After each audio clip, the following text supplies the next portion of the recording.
გამარჯობათ ძვირფასო მაყურებლებო, ჩვენი გადაცემის სტუმრებო, ჩვენ გვიხარია რომ კიდევ ერთხელ შევხვდით. გავიდა ისევ 7 დღე, ჩვენ აქ ვართ. წმინდა ილია მართლის გზით გადაცემა ცდილობს რომ ესე იგი შემოიკრიბოს მაყურებელი, შემოიკრიბოს გულით ანთებული პატრიოტები, ადამიანები, რომელთაც უყვართ სამშობლო, რომლებიც გულანთებულები არიან და განიცდიან დღევანდელ ვითარებას. ყველას გვინდა რომ ჩვენი სამშობლო იყოს აყვავებული, აღორძინებული, ჩვენი პირადობა ეს თუ პასპორტი არ ვიცი რა დაარქვეს ბოლოს რომელი გვაქვს, ესეთი ღირსეული დოკუმენტი იყოს, რომ არა მარტო ჩვენ, არამედ სხვა ერებიც შემონატრიდნენ აი ამ დოკუმენტს და მართალია საქართველოში დღეს ბევრს უნდა ცხოვრება, ჩვენ კარგად ხედავთ რომ ამ ხელა მოზღვევება, ამ უცხო ესე იგი მიგრაციის გინდა ტურიზმი ავიღოთ, გინდა მსურველები საქართველოში შემოსვლისა და დარჩენისა, მაგრამ ეს იმას არ ნიშნავს, რომ ყველა მოდის კეთილი აზრით და ესე იგი ყველას უნდა რაღაცა წვლილი შეიტანოს საქართველოს მშენებლობაში, ჩვენი საზოგადოების მშენებლობაში.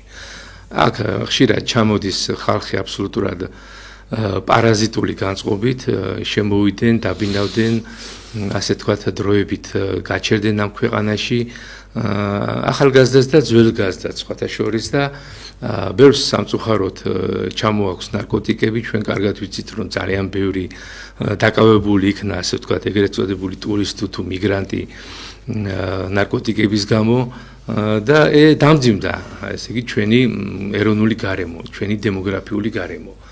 ჩვენ ადრე კარგად ვთქვით, რომ სხვა ქვეყნებშიც ესეთი ვითარება პრაქტიკულად მაშინ მოვიყვანეთ, ესეთი პარალელები გავავლით, რომ იგივე პორტუგალია, იგივე ესპანეთი, იგივე საბერძნეთი, აი ესეთმა მოზღვევებამ, მას ტურიზმის გამოიწვია ტოტალური საბინაო დეფიციტი. ახალგაზრდობა ვერ შეულობს აემბინებს საცხოვრისი ფართია, ძალიან გაზვირებული და იძულებული არის ახალგაზრდობა, რომ უბრალოდ ემიგრაციაში წავიდეს, იმის გარდა რომ პლუს ესე იგი სამუშაო ადგილებიც არის, ესე იგი დეფიციტური გახდა სამუშაო ადგილები. შავი სამუშაოა აზიის ეძალება ამ ქვეყნებს, რომ მისი შოვნაც შეუძლებელი ამ ქვეყნებში და იგივე ხდება და იგივე ტენდენციებია საქართველოში პრაქტიკულად ჩვენ ახალგაზრდობას არჩევანი აღარ დარჩა არც სამუშაოს შოვნის კუთხით და არც საბინაო პრობლემების გადაწყვეტის კუთხით და ეს დამძიმებული ვითარება მეგობრებო შემთხვევით ესეთი კითხვა დავსვათ ცუდი მენეჯმენტის გამოხმა არის ქვეყანაში ჩვენი მთავრობა მე ასე ვფიქრობ რომ უკვე გადამწყვეტ ზომებს უნდა იღებდეს ამის გამოცდილება არის უცხოეთის ქვეყნებში რა ხდება, როგორ აკეთებენ აი ამ მოზღვევებულ ესე იგი იმიგრაციას, როგორი საკანონმდებლო ჯებირები გაუკეთეს. სანიმუშო მაგალითია იგივე პოლონეთი, იგივე უნგრეთი, იგივე სერბეთი და სხვა ქვეყნები, სადაც მთელი პაკეტია კანონმდებლობის თუ მოქალაქეს უნდა ნატურალიზაცია, ნომერი პირველი, ესე იგი მოთხოვნა არის, რომ მან აუცილებლად უნდა ისწავლოს ადგილობრივი ქვეყნის ენა, აუცილებლად უნდა გადაიხადოს ჯანმრთელობის დაზღვევა და რაღაცა ნორმები უნდა დააკმაყოფილოს, აუცილებლად უნდა მოხდეს აი ამ მოქალაქის სისტემატიზაცია. ესე იგი, უბრალოდ შემოსვლა და თქვათ იქ მეწარმის საბუთის გახსნა, რაც დღეს საქართველოში აბსოლუტურად არაფერი არ ჯდება და არაერთთან არის დაკავშირებული, ასე არ ხდება იმ ქვეყნებში, რაღაცა ფილტრებში უნდა გაიაროს მოქალაქემ და უნდა მოხდეს მისი, ასე თქვათ, დახარისხება, რომ რა სფეროში იმუშავებს, თქვათ, თეთრსაყელოებიანი იქნება, ლურჯსაყელოიანი იქნება, თქვათ, შავ სამუშაოზე დამაგრდება, სოფლის მეურნეობისკენ წავა თუ სადღაც მომსახურების სფეროში წავა, რაღაცნაირად ეს დიფერენცია უნდა მოხდეს და არ შეიძლება რომ ადამიანი შემოდის სტიქიურად და რაც უნდა და როგორც უნდა ის აკეთებს, სადღაც რომელიღაც ბომბეიში თუ დუშანბეში აღებული მართვის მოწმობით დადის და არღვევს წესრიგს და საერთოდ კაცმა არ იცის ეს მართვის მოწმობა არის თუ არა გადამოწმებადი, არ იცის ენა არც ცდილობს ამ ენის სწავლას და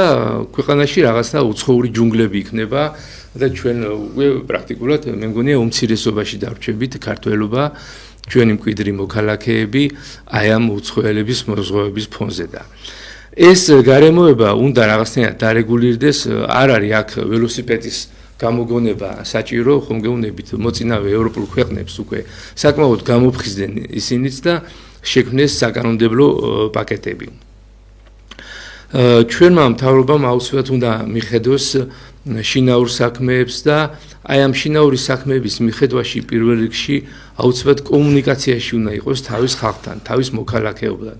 დარგობრივად აქ არ არის ლაპარაკი მარტო საუბარი ახალგაზრდობასთან, ან საუბარი ზოგადად საზოგადოებასთან.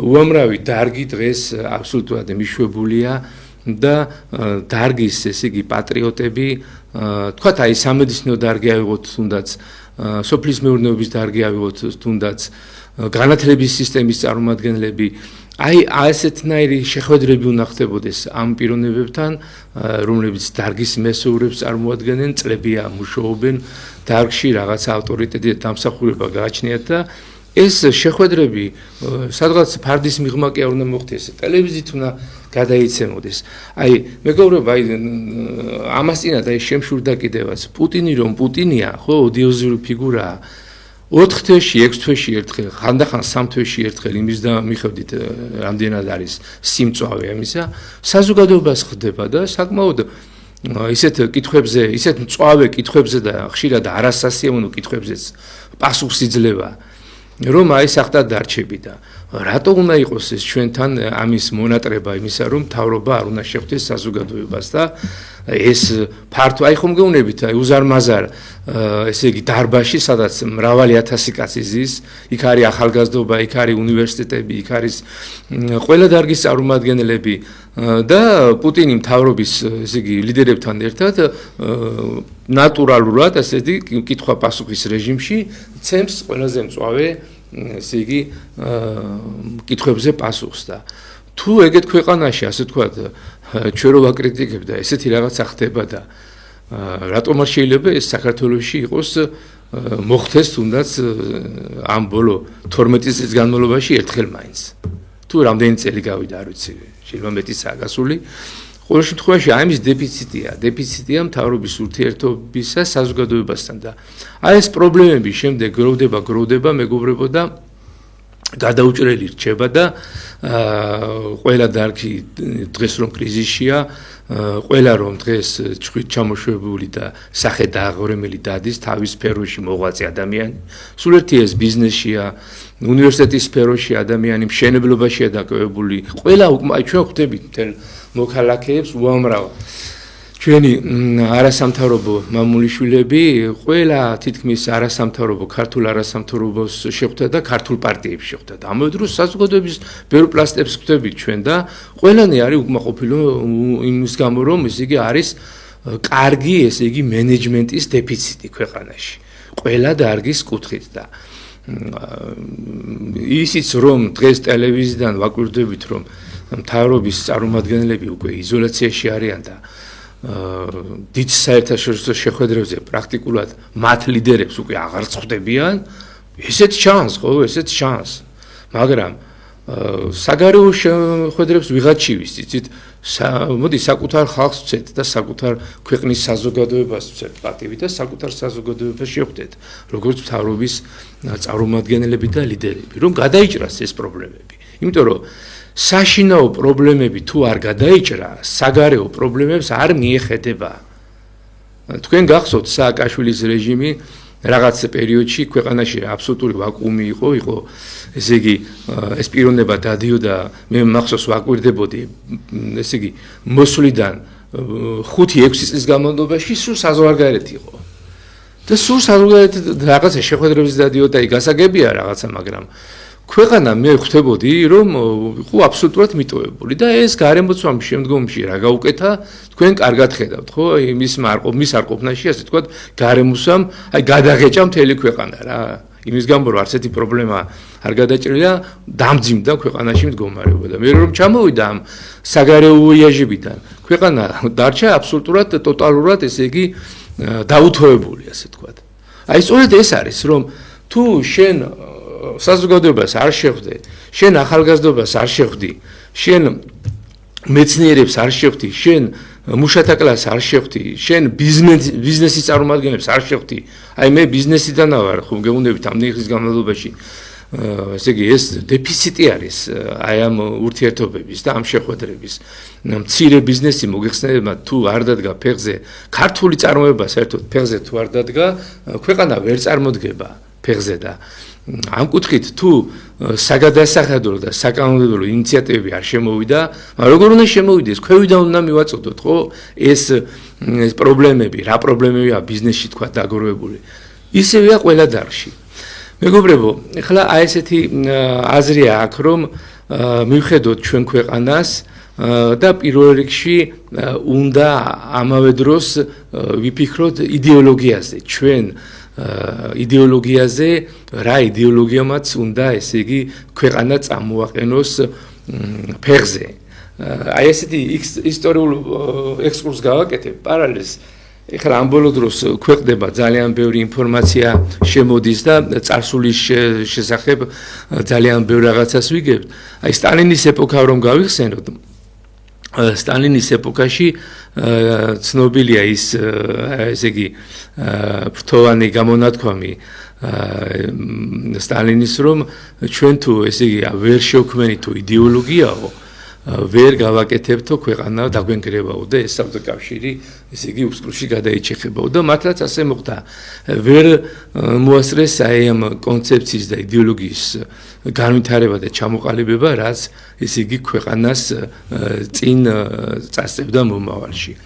აქედან გამომდინარე, საქართველოსაც ჭირდება ეს იდეოლოგია, ამ იდეოლოგიის დეფიციტი რომ არსებობს დღევანდელი კონსტიტუცია არის ამის დასტური, ძალიან დიდი და სასაცილო რაღაცა წერია, თუმცა ქართველი ერის სანუკარი ესე იგი ოცნება ყოფილა ნატოში შესვლა და ეს გვიწერია კონსტიტუციაში და ესე იგი ეს ყოფილა ჩვენი ბოლო ესე იგი იმედი. და ეს სამარცხვინო პოსტულატი უკვე უნდა ამოვიღოთ, იმიტომ რომ ეს თავიდანვე სამარცხვინო იყო და საკვირველია მართლა როგორ დაგვემართა ეს. უბრალოდ ეს ნატოს იშლება, ჩვენ თვალწინ იშლება, თვითონ ამერიკიდან ხდება ამ ნატოს დემონტაჟი და თვითონ ამერიკიდან ხდება ხელშეწყობა ევროპის, გაერთიანებული ევროპის, აი ამ ლურჯი ფერის საბჭოთა კავშირისა, ასე ვთქვათ ლურჯი ფერის უვარსკვლავებ დაყრილი საბჭოთა კავშირისა, გააკეთეს იგივე ტოტალური რეჟიმი, სამწუხაროდ იდეოლოგიური რეჟიმი, მისი დემონტაჟი. ისევ ამერიკიდან ხდება.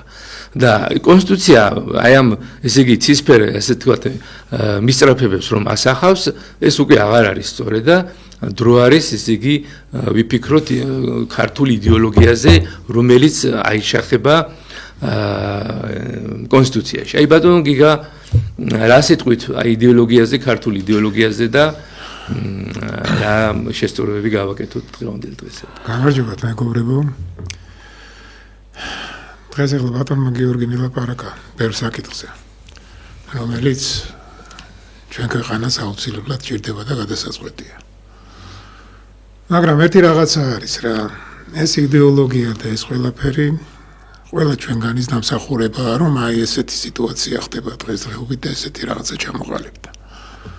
იმიტომ რომ ჩვენ მაგალითად მე პირადად და ჩემი თაობა გავიზარდეთ ისეთ დროს და ისეთ ეპოქაში, სადაც აბსოლუტურად განსხვავებული იყო ყველაფერი დღევანდელ დღესთან შედარებით. კი, ბევრი რაღაცა ცუდი იყო, მაგრამ ის, რომელიც დღეს თითქმის არ გაგვაჩნია, აი იმ დროს, იმ ავადსახსენებელ კომუნისტების დროს იყო პირველ ადგილზე. და აღზრდაც ბავშვის მიდიოდა და ჩამოყალიბება პიროვნების მიდიოდა აბსოლუტურად განსხვავებული წესით. ჩვენ ყველას კარგად გვახსოვს, აი უბრალოდ რაღაცა არის, ძალიან მარტივი რაღაცა არის, როცა დაბადების დღეები იყო ჩვენი, მშობლების დაბადების დღეები იყო. ოჯახი ემზადებოდა მთლიანად, ყველანი ვიყავით ჩართულები ამ დაბადების დღეზე, მოდიოდნენ ხალხი, მოდიოდნენ სტუმრები, ჩვენ პატარა ბავშვები ვიყავით, მაშინ ჩვენ ძალიან გვიხაროდა, ვიყავით ბედნიერები და ჩვენ ვიზრდებოდით აი ჩვენი მშობლების თაობის აი მაგალითებზე, რა მაგალითებიც იყო, ის იუმორი იყო, ის ერთმანეთის სიტყვა პასუხის გაცემა იყო, მე უბრალოდ სუფრის ამბავზე ვლაპარაკობ. ის ხუმრობები იყო, ის სიმღერა იყო, რომელსაც დღესდღეობით მაგალითად ვერ გაიგებ ვერცეთ სუფრაზეც ახალგაზრდები იკრებიან, იშვიათად, ძალიან იშვიათად. ვინც პროფესიონალი მომღერალია, შეიძლება ისინი მღერიან, მაგრამ ჩვენ არ ვიყავით მაგალითად პროფესიონალი მომღერები, მარც მამა ჩემი იყო, ერთ და ჩემი, მაგრამ თავიანთ სიმღერას, ერთ-ორ სიმღერას ისე მღეროდენო, ყველა ჩვენთანაც დამახსოვრებული გქონდა. და ეს იყო ყველაფერი, რა იყო, ყალიბდებოდა ამაში სიყვარული, ყალიბდებოდა სიკეთე. და ჩვენც აი ჩვენი თაობას გაიზარდა ამ სიყვარულით, ამ სიკეთით, იმ ადაწესით გავიზარდით, რომელი ადაწესი დღესდღეობით ჩვენ არ გაგვაჩნია. დღეს მაგალითად დაბადების დღეს ყველა იხდის რესტორანში. თანაც როგორ არის ახლა ყველა კარგად ხედავთ, რომ თუ არის მამაკაცის დაბადების დღე, არიან დაპატიჟებულები, ძირითადში შეიძლება თავიდანვე დაპატიჟონ კი ქალბატონებიც, მაგრამ ძირითადში არიან მამაკაცები ხოლმე. და თუ ქალბატონის დაბადების დღე არის, ძირითადად მიდიან ქალბატონები. და ის ბავშვები აი ამას ყველაფერს არიან მოკლებულები. აი ეს იყო დასაწყისი. ამან მერე ძალიან ბევრი უარყოფითი ფესვი გამოიყო, იმიტომ რომ ამას შეუწყო ხელი ზუსტად იმ ოჯახების დანგრევას. დღესდღეობით აი ქორწილი მაგალითად რო არის. ყველა ამბობს, რომ იცით რა, ახალგაზრდები იკრიბებიან. და ჩვენი თაობა მაგალითად ჩემზე პატარა თაობა კიდე მე შეიძლება უფრო ხანში შესული ვარ ჩემზე პატარა თაობას არავინ არ ეპატიჟება და ზუსტად ის ახალგაზრდები არიან მოკლებულები ზუსტად იმ სიყვარულს იმ ძველ თაობას რომლებსაც ბევრად უკეთესად შეუძლიათ მათ ასწავლონ ზუსტად იმ სიტყვის თქმა იმ ლექსის თქმა ჩვენ მაგალითად ბიჭები რო ვიკრიბებდით და გოგოები რო ვიკრიბებოდით ხოლმე ერთად რო შევიყრებოდით ხოლმე ერთმანეთს ვეჯიბრებოდით ლექსის თქმაში მე მეგობარი მყავდა და მეც ესეთი ვიყავი, ჩემი მეგობარი იყო, ჩამოსული იყო რაიონიდან. ერჯერ დაждდა და 1:30 ლექსი ისწავლა ერთი კვირის განმავლობაში. და მე რომ მოვიდა ერთ-ერთ სუფრაზე ვიყავით დაპატიჟებულები და ყველა საფრთხეზელო ლექსი თქვა და იმაზე ბედნიერი არავინ არ იყო და ჩვენც ყველანი ბედნიერები ვიყავით. იმიტომ რომ ყველა საფრთხეზელოს თავისი ლექსი მოაყოლა ხოლმე. მე ვეუბნებოდით ხოლმე ვაშაყირებდით იცით რა მოდი რა სხვა ლექსების თქვი ბიჭო ხო ვისწავლით და მე ვიტყვიო აი ზუსტად ამაშია საქმე იყო სიყვარული იყო სიკეთე და ეს ყველაფერი ხდებოდა ოჯახში ოჯახურ გარემოში ხდებოდა ეს ყველაფერი ჩვენ მივდიოდით იქ დედა ხდებოდა იმ ოჯახის მამა ხდებოდა იმ ოჯახის და აი ეს სიკეთე სიყვარული ყველაფერი ჩვენს ახალგაზრდობას როგორმე უნდა თავიდან მივაწოდოთ რომ ისინი სხვანაირები გახდნენ აი ეს ყველაფერი მინდა მეთქვა კიდე უნდა თქვა ერთი რაღაცა რომელიც აუცილებელი არის რა დღესდღეობით არის აი ყველაზე ცუდი რასაც მე ვხედავ არის სიძულვილის ენა ხო იმდენი ლაპარაკეს ამათმა რომ აი მაგალითად ვიღაცა განსხვავებული სქესობრივად რო განსხვავებულია იმაზე თუ რაღაცა სიტყოდი აი სიძულვილის ენით ლაპარაკობ და აი ამ სიძულვილის ენის ლაპარაკში ზუსტად სხვა კუთხით იყო მაშინ ლაპარაკი დღესდღეობით მართლა ადამიანებმა ერთმანეთი შევიძულეთ ზუსტად იქ რომ არის მიტინგი ხო მიდის მთავრობის წევრებიდან დაცინვა დაუძახეს რაღაცამ ვიღაცა თქვა სიტყვაზე აკაცუკის სიტყვა და მიდის ამ სიტყვის სხვადასხვანაირად დამუშავება მიდის იმ ახალგაზრდობის აბსოლუტური დაცინვა საცინად აგდება და ყველაზე ცუდი რა არის იცით რომ აი ეს ოცნება რომ მოვიდა მე აღარ ვლაპარაკობ ნაცების დროს რა უბედურებას ტრიალებდა მე ყველამ კარგად ვიცით მაგრამ ის თაობა დღეს რომელიც ახალგაზრდები არიან სტუდენტები არიან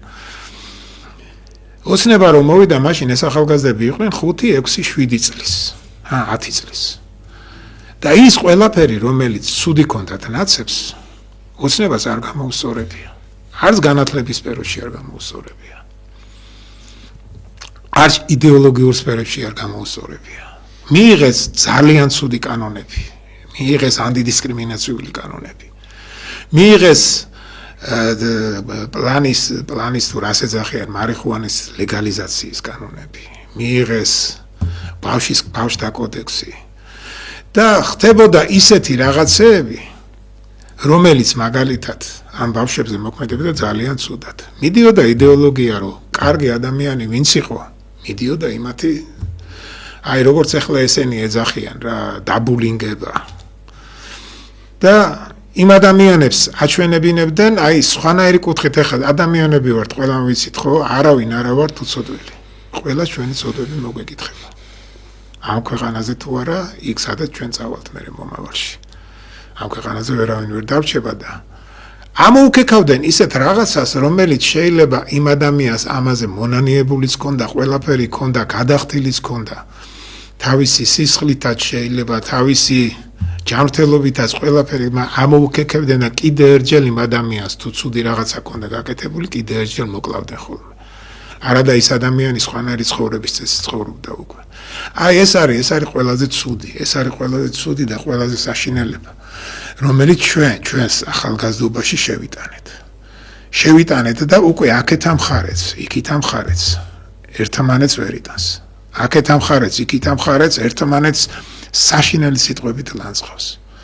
და არ მიდის შერიგება და ეს ყველაფერი არის აპატიოს ოცნების ხალხმა, მაგრამ ეს არის ზუსტად მაგათი ბრალი.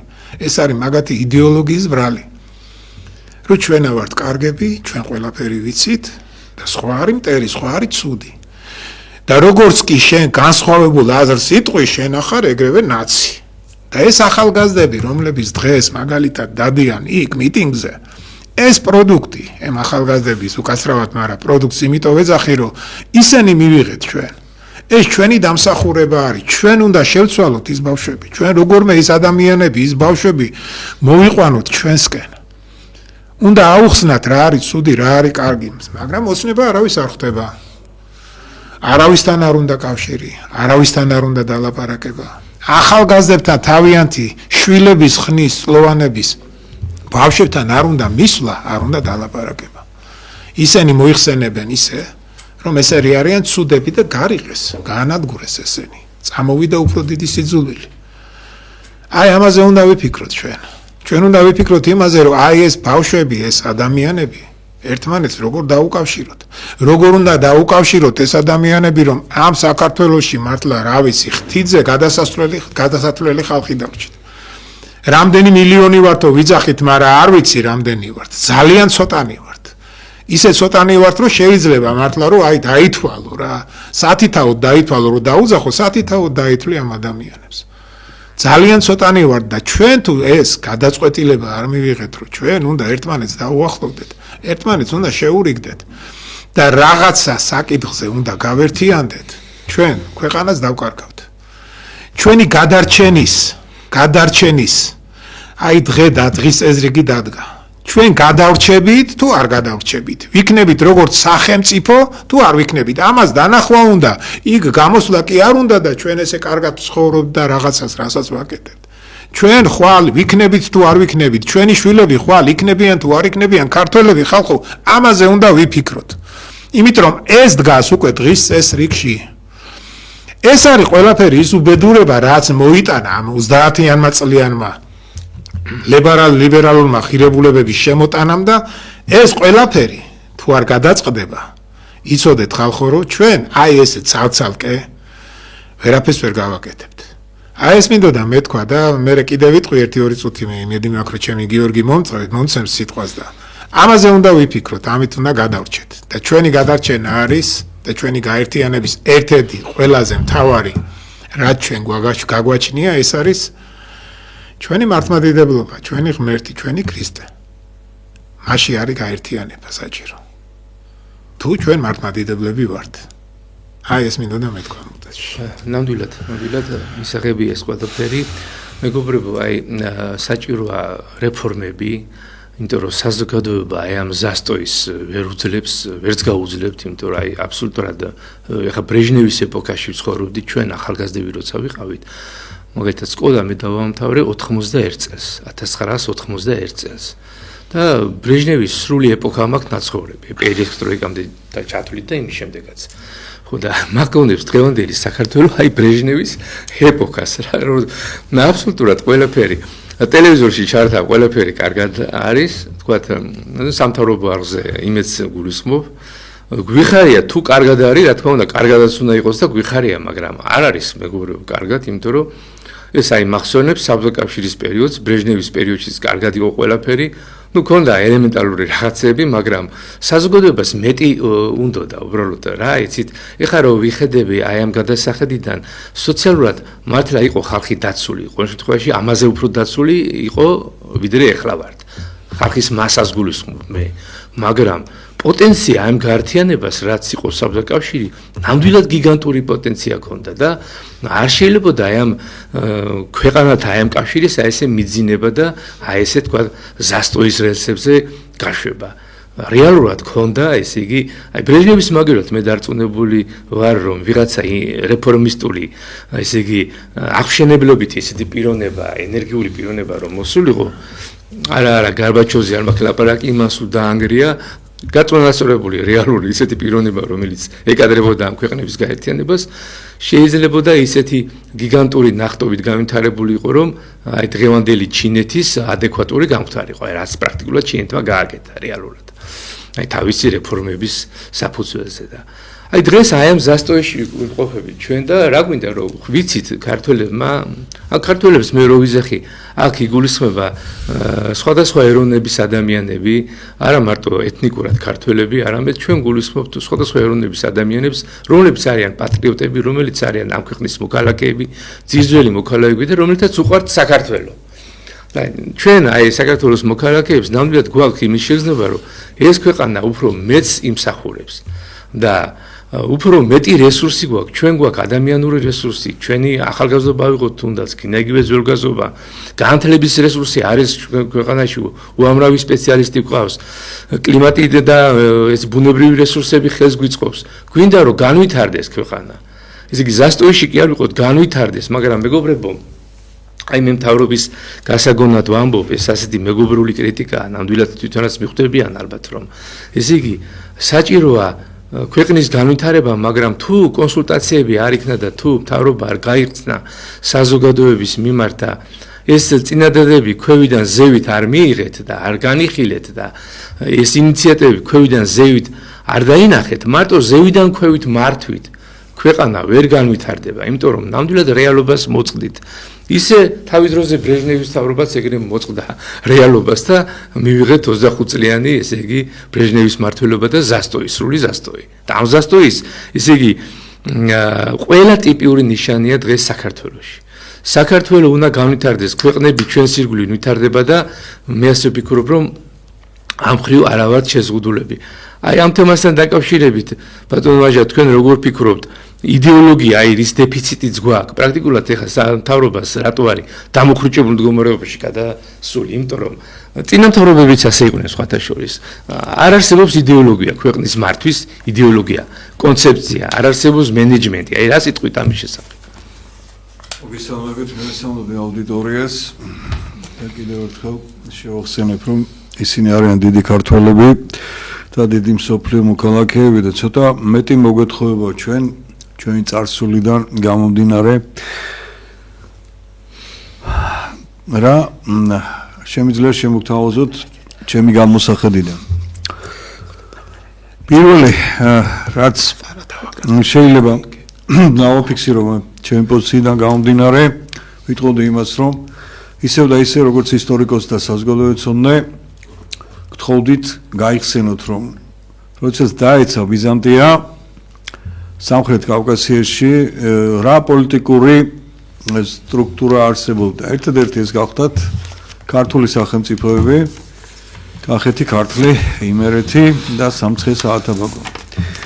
რაც შეეხება ჩვენს დღევანდელ ეგრეთ წოდებულ აზერბაიჯანს, როგორც უწოდებენ, მათ ათრების მოგეხსენება თურქმანების სახანოები იყო, ხოლო სამხრეთს უკვე სამხრეთ კავკასიაში წართმეული ჰქონდა პოლიტიკური სტატუსი.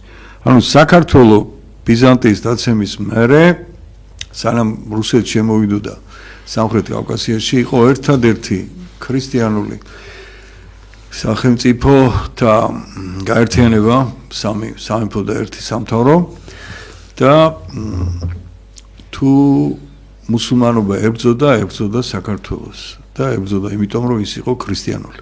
ამიტომ ჩვენი იდეოლოგიაც, რომელიც დღეს სამწუხაროდ გამოკვეთილი არ არის და ჩვენი მეგობრების აზრითაც და ჩემი აზრითაც ეს გამოკვეთილად უნდა ითქვას, რადგან პირველი საუკუნის მერე საქართველოს მიწა-წყალზე უფლის შემოსვლა ძალიან ღრმად აისახა ანდრეა პირველწოდებულისა და სხვა მოციქულების მოღვაწეობის საფუძველზე და თუ ჩვენ რაიმე განსაკუთრებული სახე გაგვაჩნია ან განსაკუთრებული სახელმწიფო სტატუსი გაგვაჩნდა ამ რეგიონში თუ სხვა მეზობელ სახელმწიფოების თვალში ეს გავხდათ რომ ჩვენ ვიყავით ქრისტიანები.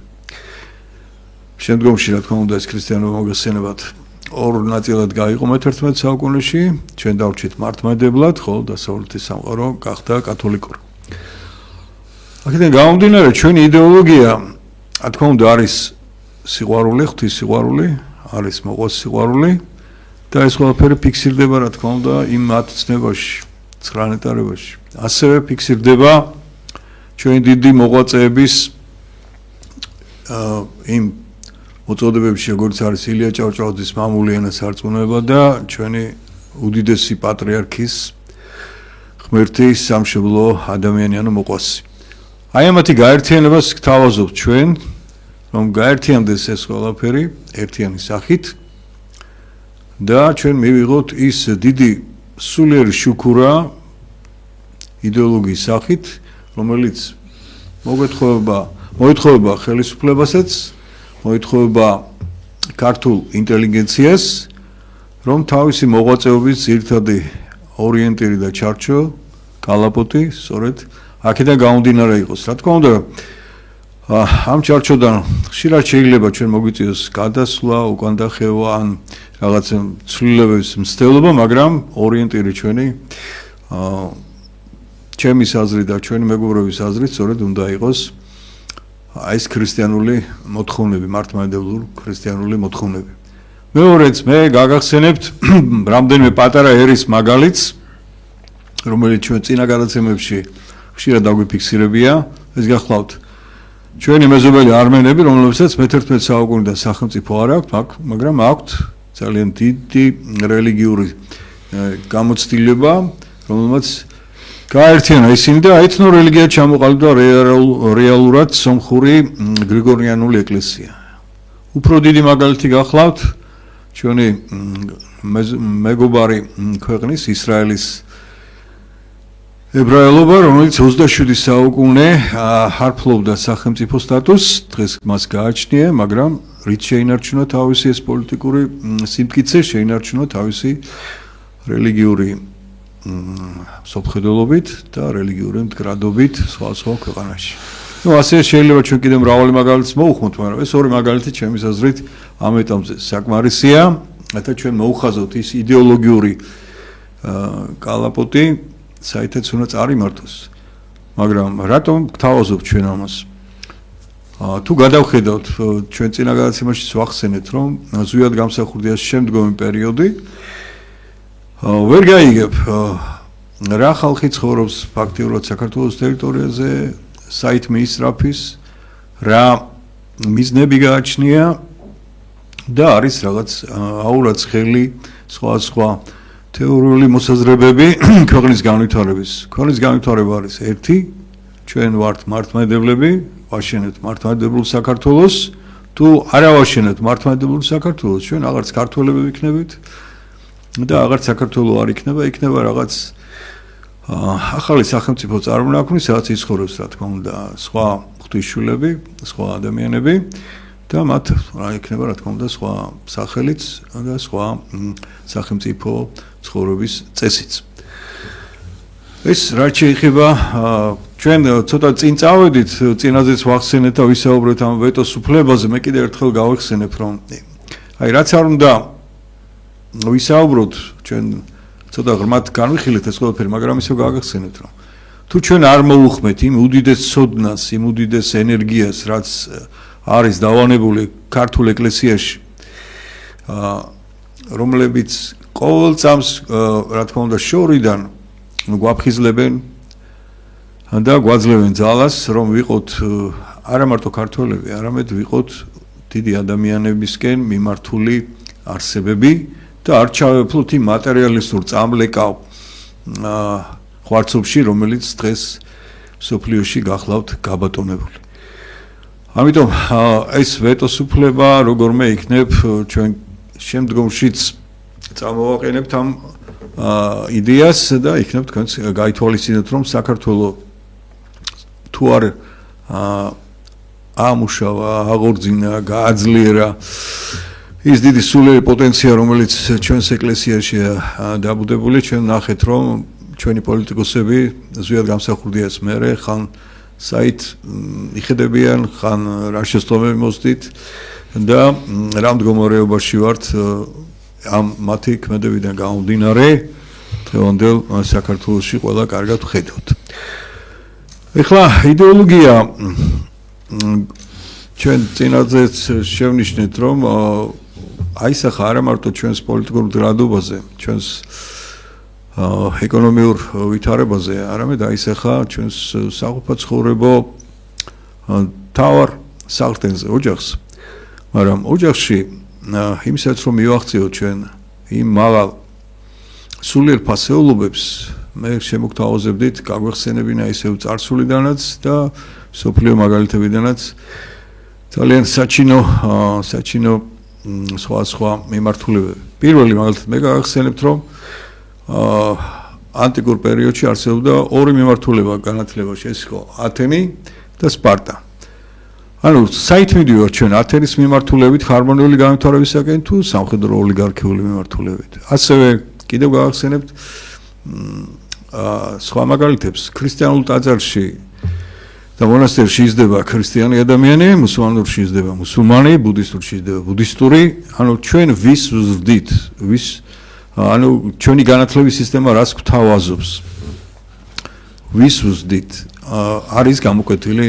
არის რა თქმა უნდა ზოგადი განაცხადი, რომ ჩვენ ვზრდით მსოფლიო მოქალაქეს, მაგრამ მსოფლიო მოქალაქე ძალიან აბსტრაქტულია, მას ეროვნული ფასეულობები ნამდვილად არ გააჩნია, ეხლა მე თვითონ ისტორიკოსი ვარ და პროგრამიდან გამომდინარე გეტყვით რომ ჯერ ერთი დედაენას თითქმის 20 წელზე მეტია ჩვენი სკოლა ითხოვდა და რომ დაებრუნებინათ იაკობ დედაენა ვერ დააბრუნეს. ასევე საქართველოს ისტორია არ ისწავლებოდა დამოუკიდებელ საქართველოში, როცა დამოუკიდებელი დისციპლინა საქართველოს ისტორია ისწავლებოდა იმ ვითომ ტოტალიტარულ საბჭოთა კავშირში. და დღეს კი არის შემოღებული საქართველოს ისტორია როგორც დამოუკიდებელი დისციპლინა, მაგრამ წარმოიდგინეთ ის არის მე-10 კლასში. იწყება მე-10 კლასში, როცა ბავშვი უკვე ჩამოყალიბებულია.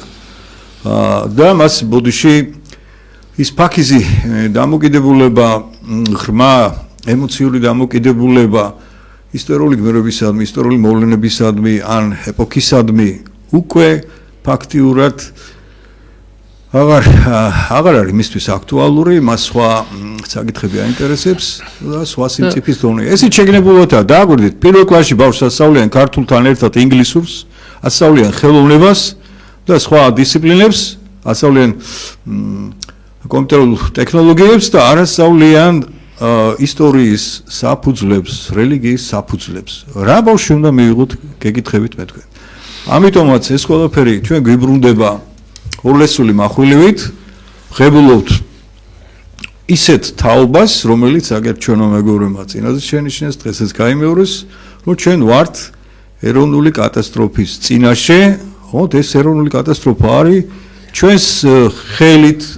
ჩვენს ხელით მოყვანილი პირობებიდან გამომდინარე. რა თქმა უნდა, სხვაებიც გვეხმარებიან იმაში, რომ გადავიჩეხოთ და მივიღოთ რაღაც კოსმოპოლიტური თაობა, რომელიც საკმაოდ მრავალრიცხოვანია საქართველოში და დავკარგოთ ის ჩვენი ეროვნულ საკაცობრიო სახე, რომელთაც საქართველოს გამოირჩეოდა. ანუ ჩვენ გვთავაზობთ ერთ რამეს, რომ აღზარდოთ ისეთი თაობა, რომელსაც ექნება ღვთიური სული, ექნება გული ქართული და ექნება თანამედროვე აღზრდა განათლება. აი ჩემი პოზიცია ასეთი გახლავთ ამ საკითხთან დაკავშირებით. მადლობა, ნამდვილად კარგი იყო. მეგობრებო, 50 წლის განმავლობაში ჩვენი განათლების სისტემა სამწუხაროდ ნამდვილად პატრიოტებს არ გვიზრდიდა. ჩვენ გვიზრდიდა კოსმოპოლიტებს და შედეგიც სახესია, ხო? პრაქტიკულად ეს ყმამოღებული ევროპაში გვინდა რაღაცა იდეა ფიქსად გადაიქცა ჩვენი ახალგაზრდობის და ეს სამწუხარო ის არის რომ უბრალოდ ახალგაზრდამ რომელიც არ იცის ქართული ლიტერატურა არ იცის და რუსწავლია საქართველოს ისტორია ქართული ენა და არ ვიცი პატრიოტიზმის დეფიციტია სკოლებში პატრიოტული აღზრდის ბუნებრივია ასე იგი პრაქტიკულად მუშაობთ ევროპაზე და ევროპელ მამელუქებს ვზდით ევროპელ მამელუქებს თან ისეთნაირად არის ესე იგი შეკეთებული ეს 10 წლიანი სწავლება რომ 12 წლიანი კი არა 12 წლიანი სწავლება რომ ესე იგი რაც შეიძლება ადვილად ესე იგი ტრანსფერირებადია ჩვენი ბავშვები ევროპულ სკოლებში ალბათ გადადიან შემდგომ რომ გადასვლის გამამელუქებასაც რომ ეს ხელი შეუწყოთ მათ ყველანაირად ესე იგი გამართული გვაქვს ასე ვთქვათ ბჭყალებში ჩვენი განათლების სისტემა. კარგით, ყოველ შემთხვევაში განათლების სისტემა რომ ნამდვილად გამოსაცვლელია ძირფესვიანად და რეფორმა უნდა მოხდეს, მაგრამ სამწუხარო ნიშნებია ისევ ამ რეფორმის, რომ ისევ ზევიდან ხდება რეფორმა განათლების სისტემის. მე მახსენდება ისევ ის ავადსახსენებელი წინა რეფორმები, როდესაც მხოლოდ სახელმძღვანელოს ყდა შეუსლიდნენ და ერთი წლიდან მეორე წელს აწერდნენ და თქვათ ჩანთის ზომაც ცდიდნენ და ესეთი გარეგანი რაღაცა კოსმეტიკური შეცვლა იყო, თქვათ რაღაცა ნიუანსების განათლების სისტემის კუთხით და რეალურად დღესაც იგივე ხდება პრაქტიკულად ეს კოსმეტიკურია ყველაფერი, იმიტომ რომ საზოგადოებასთან ურთიერთობით უნდა მოხდეს ეს რეფორმა, მეგობრებო. ჩვენ თუ მასწავლებლები დავაშინეთ, შევაშინეთ, მშობლები შევაშინეთ და მით უმეტეს არ შევხვდით მე არც მშობლებს, არც მასწავლებლებს, არც ლექტორებს, არც განათლების სისტემის ყოფილ თუ თანამედროვე მესეურებს და ეს სადღაც კაბინეტებში დახურულად, ვიწრო კულუარებში და გასაიდუმლოდ მოხდა ამ რეფორმის ესე იგი პუნქტების შემუშავება, რა თქმა უნდა მივიღეთ ისევ იგივე ბჭყალებში რეფორმას, რომელიც ისევ მამელუქებად გაგვიზდის შვილებს და ეს მოგეხსენებათ ქუჩის გამოკითხვები რამდენჯერ ჩატარდა პირდაპირ Facebook-ზეც და YouTube-ზეც დადეს ხო რომ ელემენტარული რაღაცეები შოთა რუსთაველი ვინ იყო და ვახტანგ გურგასული ვინ იყო დავით აღმაშენელი ვინ იყო არ იციან ბავშვებმა რომელ ეპოქაში რომელ წლებში მოღვაწეობდნენ თქვათ ისტორიული ფიგურა იყო სახელმწიფო მოღვაწე იყო თუ თქვათ მწერალი თუ პოეტი ეს ეშლებოდა და ნუ ისეთ რაღაცებს ამბობდნენ ჩვენი ბავშვები რომ უბრალოდ განათლების სისტემამ აბსოლუტურად ფიასკო განიცადა და ამ 30 წლიან ბოლო 30 წლიან 40 წლიან ესე იგი სწავლებამ მოიტანა ის რომ ეს ჩვენი გაველურებული ახალგაზრდები საკმაოდ კრიმინალშიც გადაიზარდნენ და არის ეს ესე იგი თუნდაც მათი მიერ ჩატარებული მიტინგები როგორი აგრესიით გამოირჩევა ხომ ახლა ახალგაზრდა რომელიც მოლოტოვის კოქტეილის გესვრის და მე რომ პოლიციელი ხარ და ცეცხლში დაგწვავს ბენზინის საშუალებით აქ მე მგონია განათლებაზე აღარ არის ლაპარაკი და მით უმეტეს ის ადგილობრივი ორგანიზაციები რომლებიც დასავლეთიდან იკვებებოდნენ ფინანსირდებოდნენ ის ახალგაზრდებით და ძველგაზრდებით იმათი აღზრდის საკითხით საკმაოდ ეჭვის ქვეშ არის ასე რომ მე ასე ვფიქრობ ჩემო მეგობრებო არ უნდა ველოსიპედს გამოგონება არსებობს განათლების სისტემაში ესე იგი წარმატებული ქვეყნები რომლებმაც შექმნეს საკმაოდ კარგი სტრუქტურები იგივე სამხრეთ კორეაში იგივე იაპონიაში იგივე ფინეთში აი ფინეთი ყოველთვის სანიმშო მაგალითად მე მოსაყვანად ათეულში შედის ესე იგი წარმატებული ქვეყნებისა რომლებმაც განათლების სისტემაში საკმაოდ მნიშვნელოვანი რეფორმები გააკეთა ჩაატარა და ფინეთის ესე იგი განათლების სისტემა დღეს ბავშვი აი ამ სკოლადამთავრებული ბავშვი გამოირჩევა მაღალ აკადემიური მოსწრებით, პატრიოტიზმითაც, თავისი ქვეყნის ისტორიის, ლიტერატურის, კულტურის თუ ენის მაღალი ცოდნით, მათემატიკური თუ ტექნიკურ საგნებში მაღალი მომზადებით და როგორც მოქალაქე საკმაოდ დადებით არის შეფასებული და ავდგეთ და ჩავიდეთ იმ ესე იგი ქვეყნებში ნახოთ ის სისტემა როგორ მუშაობს დავამატოთ ჩვენი ადგილობრივი ესე იგი ნიადაგის და გარემოს გამოცდილებით ესე იგი გავითვალისწინოთ ის ჩვენი ადგილობრივი სპეციფიკაც, რა თქმა უნდა, მაგრამ თვითონ სისტემა შესაძლებელია იგივე იაპონიიდან გადმოვიღოთ, რაც იაპონიაში მუშაობს, იგივე ფინეთიდან, რაც ფინეთში მუშაობს და შესაძლებელია შემდეგ აქ საქართველოში ხორცის შევასხათ, მაგრამ მეგობრებო, მე მასე ვფიქრობ, რომ თუ ეს ისე კონსულტაციების გარეშე მოხდა და ისე დაკეტილ კაბინეტებში და სადღაც კულუარებში დაიწერა რაღაცა ფურცელზე და შემდეგ ზევიდან ისე საზოგადოებას თავს მოეხვია, არავითარი შედეგი არ იქნება და იქნება ისე ფორმალიზმი და ისე ჩვენი შვილები გამოვლენ ისე დადაღულები, ასე თქვათ, და ვერ ჩამოყალიბდებიან პატრიოტებად და მამულის მოყვარულ ადამიანებად. დღეს შეკვეთა ბატონგიგა რა სიტყვით რა არის საზოგადოების შეკვეთა, როგორი შვილები გვინდა ჩვენ, როგორი ახალგაზრდა თაობა გვინდა ჩვენ, რა სიტყვით ამის? ჯერ პირველ რიგში ბატონო გიორგი, ჩვენ გვინდა ჩვენი შვილები რომ იყვნენ ქართველები. და დღესდღეობით მიდის ტენდენცია ისეთი, რომ ჩვენი შვილები ქართველობას კარგავენ ახლა. ესე საშაყირო თემა იყო რომ ქართველობას გართმევენ, აი ზუსტად ეს არის რომ ქართველობას გვართმევენ. იმიტომ რომ ჩვენი შვილები არიზდებიან იმ ღირებულებებზე, რა ღირებულებზეც მაგალითად ჩვენი წინაპრები იზრდებოდნენ. აი პირდაპირ ვეტყვი რა, ერთი ლექსი არიციან მაგალითად ჩვენმა შვილებმა, ძალით თუ არ ვასწავლეთ, აი მშობლიური ჩემომიწა მაგალითად. მე პატარა ქართველი ვარ. არიციან მე გეუბნებით ამას, იმიტომ რომ პატარები მყავს შვილები და ვიცი, არასწავლიან ამას, მე თუ ვიძალადებ ხოლმე. სადაც მშობლი ვარ, გავსდივარ. ეს იყო ჩვენ ახლა მაშინ რომ ვისწავლეთ, ეს დღესაც გვახსოვს. იმიტომ ლაპარაკობდი იქ სუფრაზეც რო ვიყავით, სუფრის წესი რო იყო, იქ ლექსები ჩემო მეგობარმა ისწავლა და ისე მიყავდა სუფრა, რომ ყველა ხმას ვერ გაიგებდი რა და ერთმანეთს ვეჭიბრებოდით და სულად ამაშია საქმე, რომ ჩვენ შვილები უნდა დავიბრუნოთ. და ჩვენი შვილების დაბრუნება არის ჩვენში. მადლობა ბატონო. პირველ რიგში ჩვენ უნდა თქვენ გაიხარეთ. ჩვენი შვილები მივიყვანოთ იქ, სადაც უნდა. ჩვენ უნდა ვიბრძოლოთ, ჩვენ უნდა ვიშროოთ, სწორედ აი ძველ გაზდებზეა, სწორედ აი ძველი თაობის ადამიანებზე, ჩვენზეა და ჩვენ მეგობრებზე, ჩვენ ბრძოლაზე და შრომაზე, რომ ჩვენ შვილები გადავარჩინოთ და საქართველოს განათლების სისტემა გადავარჩინოთ. ბატონო ვაჟა, როგორც პედაგოგი და მსახურებული პიროვნება, ისტორიკოსი, რა ზეთქვით, როგორი ახალგაზრდობა გჭირდება ჩვენ? პირველ რიგში ჭირდება მორწმუნე ახალგაზრდობა, უნდა გაცნობიერებული უნდა გქონდეთ ეს მორწმუნეობა, რომ თვითონაც ბედნიერები იყვნენ და რა თქმა უნდა, თავიანთ პირველ რიგში თავიანთ ოჯახის წევრებს და შემდგომ საზოგადოებას ერს, კაცობრიობას შეუქმნან ის ბედნიერების საფუძვლები, რაც ყველა ნორმალურმა ქართველმა და მოქალაქემ უნდა შექმნას. მაგრამ სულ ერთ წამს წაგართმევდით. ღვთისმსამართალი, ანუ რასაც ვთესავთ, იმას ვიმკით. აი ეს ქართულ საზოგადოებას დავიწყებული აქვს, რა თქმა უნდა, ჩვენ ბავშვებს დავიწყებული აქვს, როგორმე იქნებ წინ წამოწიოთ. არ გვეგონოს მით უმეტეს ჩვენს ეგრეთ წოდებულ ამ ელიტას, რომ დათესავს ბოროტს და ამოვა სიკეთე.